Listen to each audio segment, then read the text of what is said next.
அன்பு நேயர்களே, நாம் இந்திய வெளியுறவு அமைச்சர் டாக்டர் ஜெய்சங்கர் குறித்தான இரண்டாவது ஒரு பாட்டு இருக்கின்ற வேளையில் ஒரு திடீர் செய்தியை நாங்கள் உள்ளுக்குள் திணிக்கின்றோம்.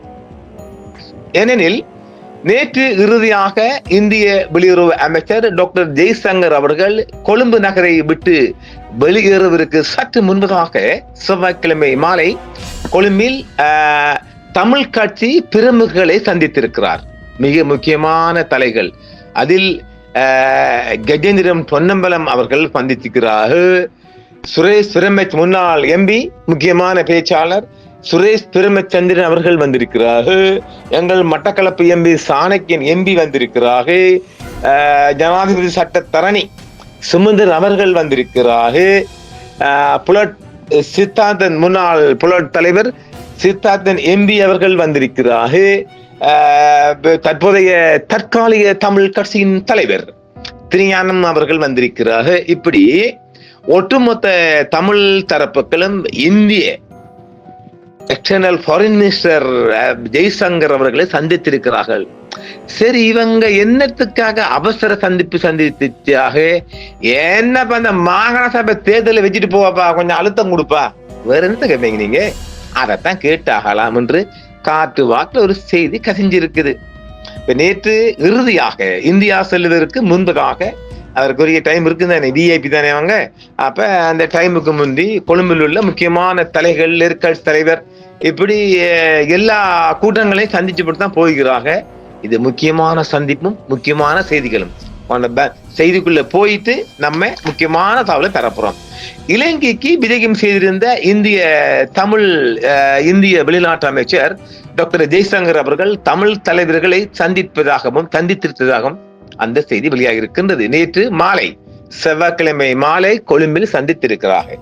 இந்திய வம்சாவளி தமிழ் தலைவர்களை என்னதால் இந்திய வம்சாவளி என்று சொல்றாங்கன்னு சொன்னால் பாருங்க, தமிழ் இப்ப இந்திய வம்சாவளி என்ற வேறு தரப்புகள், மலையக தரப்புகள் சொல்லுவாங்க. இது என்னன்னா நான் சொல்லுவது இந்திய தரப்பு செய்தியா. இந்த இலங்கை செய்திக்குள்ள இந்த செய்தி இன்னும் வரல. இந்தியாவில இருந்து டெல்லிக்குள்ள பூந்த செய்தி திடீர்னு அனுப்பியிருந்தாங்க. இதை பாக்குறோம். இப்ப இந்திய வம்சாவளி இப்ப யாழ்ப்பாணத்தை சேர்ந்த தமிழ் தலைவர்கள் எல்லாம் இந்திய வம்சாவளி தமிழர்களா? அந்த கேள்விக்கு நீங்களே பதில் சொல்லிக் கொள்ளுங்க. கிடைத்த செய்தி அப்படித்தான்.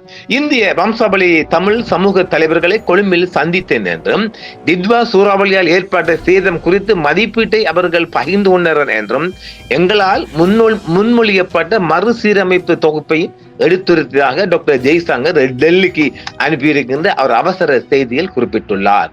இது மீடியா செய்தி உண்டு, இது வர இந்த புலனாய்வு செய்தி அல்ல. இது வெளியுறவு அமைச்சர் கொழும்பில் உள்ள இலங்கை தமிழ் தலைவருடனும் கலந்துரையாடியுள்ளார். மேலும் டிட்வா சூறாவளியை தொடர்ந்து நாட்டில் மறுசீரமைப்பு மற்றும் மறுவாழ்வு முயற்சிகளுக்கு இந்தியாவின் உறுதிப்பாட்டை அடிகோடிட்டு காட்டுவதாகவும் அவர் தெரிவித்திருக்கின்றார்.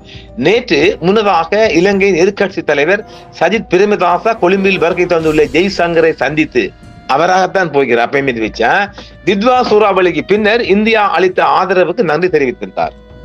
இவரை பொருள் மினிஸ்டர் கூப்பிடவில்லை, இவங்க இந்திய எம்பேசிக்குள்ள பேசி டைம் எடுத்திருந்தாங்க. அப்படிதான் அங்க இருக்கிறவரை டாக்டர் ஜெய்சங்கர் கொடுக்கறதுல இந்தியாவில் இருக்கின்ற இந்த கொழும்பு தூதுவர் இருக்கிறார்ல சந்தோஷ் ஜி, அந்த ஜி கிட்ட செக்ரட்டரி போன் பேசி எப்படி நான் இருக்க தருவேன்னு சொன்னா டைம் கொடுத்து பேசினாங்க.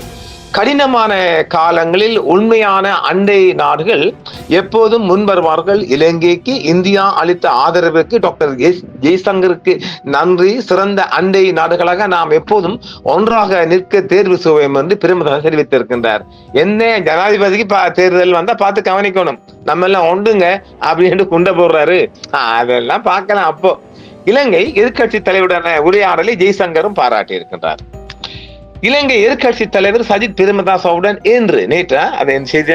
நேற்று கொழும்பில் நடந்த சந்திப்பை பாராட்டுகின்றோம். டிட்வா சூறாவளிக்கு பிறகு இந்தியாவின் முன்மொழியப்பட்ட மறுசீரமைப்பு தொகுப்பு குறித்து விவாதித்தேன் என்றும் டாக்டர் ஜெய்சங்கர் தெரிவித்திருக்கின்றார். வெளியுறவு அமைச்சர் இலங்கையில் உள்ள இந்திய வணிக சமூக உறுப்பினர்களையும் சந்தித்து புயலின் போது அவர்களின் நிவாரண பங்களிப்பு முயற்சிகளையும் ஒப்புக்கொண்டு பாராட்டியிருக்கின்றார். இலங்கையில் உள்ள இந்திய வணிக சமூக உறுப்பினர்களுடன் உரையாடுவது மகிழ்ச்சி அளிக்கிறது என்றும் தித்வா சூறாவளியின் போது நிவாரணம் வழங்குவதில் அவர்களின் பங்களிப்புகளை பாராட்டுகிறேன் என்றும் டாக்டர் ஜெய்சங்கர் அவர்கள் தெரிவித்திருக்கின்றார்கள். இலங்கை வெளியுறவு அமைச்சர் விஜித ஹேரத், சுகாதார அமைச்சர் நலிந்த ஜெயதிச, தொழிலாளர் மற்றும் துணை நிதி அமைச்சர் அனில் ஜெயந்த மற்றும் சுற்றுலாத்துறை அமைச்சர் ரோவான் ரணசிங்க ஆகியோருடன் சந்திப்புகளின் போது இலங்கையின் மீட்சி மற்றும் மறுகட்டமைப்பு முயற்சிகளுக்கு இந்தியாவின் முழு ஆதரவையும் டாக்டர் ஜெய்சங்கர் வலியுறுத்தியிருக்கின்றார். தித்வா சூறாவளிக்கு பிறகு இலங்கையின் மீட்சி மற்றும் மறுகட்டமைப்புக்கு இந்தியாவின் முழு ஆதரவையும் மீண்டும் வலியுறுத்தி இருக்கின்றார். வழங்கப்பட்ட மறுகட்டமைப்பு தொகுப்பு செயல்படுத்தல் மற்றும் மேலும் நிவாரண நடவடிக்கைகள் குறித்து விவாதித்திருக்கின்றார்.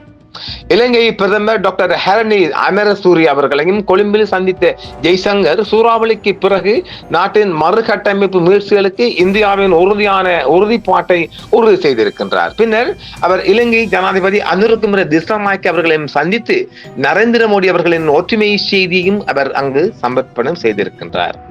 ஆபரேஷன் சாகர் பந்துவின் ஒரு பகுதியாக கொழும்பில் உள்ள இந்திய உயர் ஸ்தானிகர் ஆலயம் இலங்கை அரசாங்கத்தின் முயற்சிகளை அதிகரிக்க மனிதாபிமான உதவி, நிவாரண பொருட்கள் மற்றும் மருத்துவ உதவிகளை பெற்று விநியோகிக்க உதவியது என்றும் இந்திய ராணுவம் கண்டி அருகே 85 மருத்துவ பணியாளர்களுடன் ஒரு கள மருத்துவமனையை அமைத்தது என்றும் 8000க்கும் மேற்பட்ட மக்களுக்கு அவசர சிகிச்சை அளித்தது என்றும் டாக்டர் ஜெய்சங்கர் தெரிவித்திருந்தார்.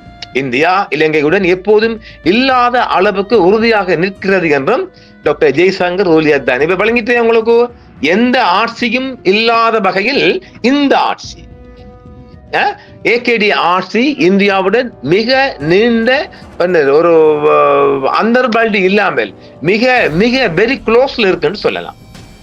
டாக்டர் ஜெய்சங்கருடன் இணைந்த ஊடக அறிக்கையை வெளியிட்ட இலங்கை வெளியுறவு அமைச்சர் விஜித ஹேரத் அவர்கள் தித்வா சூறாவளிக்கு பிறகு இலங்கையுடனான இந்தியாவின் உறுதியான ஒற்றுமையை அடிக்கோடிட்டு காட்டுன்னு தெரிவித்திருக்கின்றார்.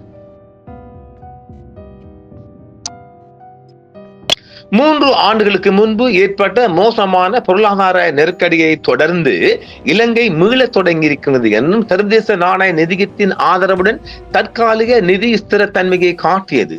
சூறாவளியை தாக்கிய போது உயிர்கள், சொத்துக்கள், விவசாயம், மீன்வளம், வணிகங்கள் மற்றும் வாழ்வாதாரங்களுக்கு பெரும் இழப்பு ஏற்பட்டது என்றும் உலக வங்கி இலங்கைக்கு $4.1 மில்லியன் இழப்பை மதிப்பிட்டுள்ளது என்றும் இது நாட்டின் உள்நாட்டு உற்பத்தியில் சுமார் 4% என்றும் இது நேரடி உடல் சேதத்தில் மட்டுமே என்றும் 2004ஆம் ஆண்டு இந்திய பெருங்கடல் சுனாமிக்கு பிறகு ஏற்பட்டதை விட இந்த மீட்பு மிகவும் சவாலானதாக இருக்கலாம் என்றும் இலங்கையில் உள்ள சில வளர்ச்சித்துறை நிபுணர்கள் சுட்டிக்காட்டியிருந்தார்கள்.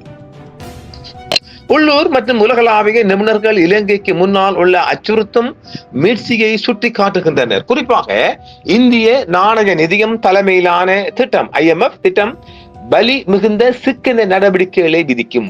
சாதாரண இளைஞர்களை அழுத்தும் நிலையில் ஏழைகளுக்கு ஆதரவளிக்க அதிக நிதி இடத்தை பெறுவதற்காக ஒப்பந்தத்தை மீண்டும் பேச்சுவார்த்தை நடத்த உள்ளூர் ஆர்வலர்களின் அழைப்புகளை எதிரொலிக்கும் வகையில் உலகளவில் அங்கீகரிக்கப்பட்ட 100க்கும் மேற்பட்ட பொருளாதார வல்லுநர்கள் மற்றும் கல்வியாளர்கள் குழு இலங்கையின் வெளிநாட்டு விரையாண்மை மற்றும் கடன் திருப்பி செலுத்தல்களை உடனடியாக நிறுத்தி வைக்க வேண்டும் என்றும் அழைப்பு விடுத்துள்ளது. மாறாக காலநிலையால் இயக்கப்படும் பேரழிவுகளை விதிவிலக்கான அதிர்ச்சிகளாக அல்ல, முறையான அதிர்ச்சிகளாக அங்கீகரிக்கும் குறிப்பிடத்தக்க கடன் ரத்து செய்வதை வழங்கும் மற்றும் வெளிப்புற கடன் வழங்குவதற்கான நிதி கடமைகளை விட மனித நலன், சுற்றுச்சூழல் பாதுகாப்பு மற்றும் நீண்டகால நம்பகத்தன்மைக்கு முன்னுரிமை அளிக்கும் ஒரு கட்டமைப்பை நிபுணர்கள் முன்மொழிந்துள்ளனர்.